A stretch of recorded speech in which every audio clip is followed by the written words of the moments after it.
people seem to think that there's a difference between the First World War and the Second World War, that civilians weren't really involved in the First World War, it was all happening in the trenches, and so how accurate is that? That's one of the great myths of the First World War, and it's obviously come out of the interwar period where there's such a shock when the scale of losses, of casualties on the Western Front fully becomes known. Remember, the scale of casualties is actually censored during the war in many belligerent states. People don't know, they obviously have a sense that men from their locality, a lot of men from their locality have died, but it's only after the war that you get these state publications giving the total figures, and people realise the massive scale of death on the Western Front. So that takes over the memory, that becomes the dominant memory, and the combatant experience on the Western Front and death on the Western Front takes over. In fact, it's interesting, the disabled survivors are also forgotten. We have no memorial to the disabled. There is no place you can go and effectively lay a wreath to the disabled. So it's really the war dead who become the dominant memory. Prisoners are forgotten as part of that, and so too are civilians. And in fact, civilians are heavily involved in the war. We don't have a figure for total civilian casualties. Many of them occur on the Eastern Front. Many of them occur in the Central Power military occupations, which cover huge swathes of Europe during the war. Major European cities are occupied: Lille, Brussels, Warsaw, Belgrade. Really, really significant occupation experience and experience of hardship for civilians. There's also mass malnutrition of civilians in Germany and in Austria-Hungary in particular. And if we look, for example, at Germany, the estimate is over 500,000 excess civilian deaths caused by the impact of the war shortages and hardships. If we look at the Ottoman Empire, calamity in terms of civilian casualties. The war devastates the Muslim population. There's hardship, shortages, terrible preparation for the war, and really the Ottoman Empire has been at war in the previous period, 1912 to 1913, in the Balkan War, so it's already seen mass refugees and civilian upset. And also its Armenian population is effectively destroyed by the Young Turk policy of deliberate destruction and annihilation of that population. So huge civilian casualties there, over a million Armenians.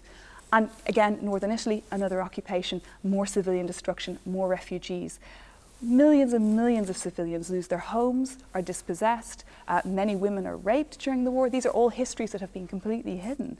And we're looking at also aerial bombardment of urban civilian centres. Children killed in primary school in East Poplar in London, forgotten today. Children killed in a circus tent in Karlsruhe, which is also bombed. So it's not a war of soldiers, it's just been remembered as that. And it's a bit odd because at the start of the war there was so much propaganda about the mistreatment of the civilian population in Belgium, and yet, as you say, subsequent events have been written out of history. Absolutely. I think that's because of the scale of the casualties that follow afterwards. If we think the sort of 6,400, 6,500 civilians who are killed in the German invasion of Belgium and northern France at the start of the war, that causes outrage. It's such a shock to Western Europe, which has largely been quite a peaceful place and has largely only seen very limited cabinet warfare in the period of the 19th century. It's a very, very big shock to see this kind of destruction of civilian homes and of civilian communities.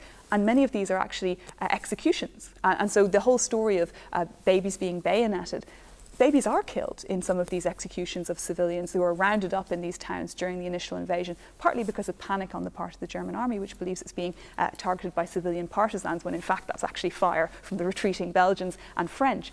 So there is this sense at the start that this is what the war is about, particularly in Britain, which enters largely based on a narrative of saving Belgian neutrality.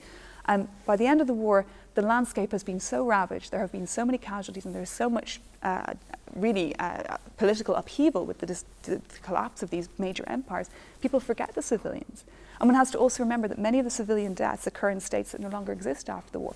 Austria-Hungary, Russia, which collapses into revolution, the Tsarist Empire is no more.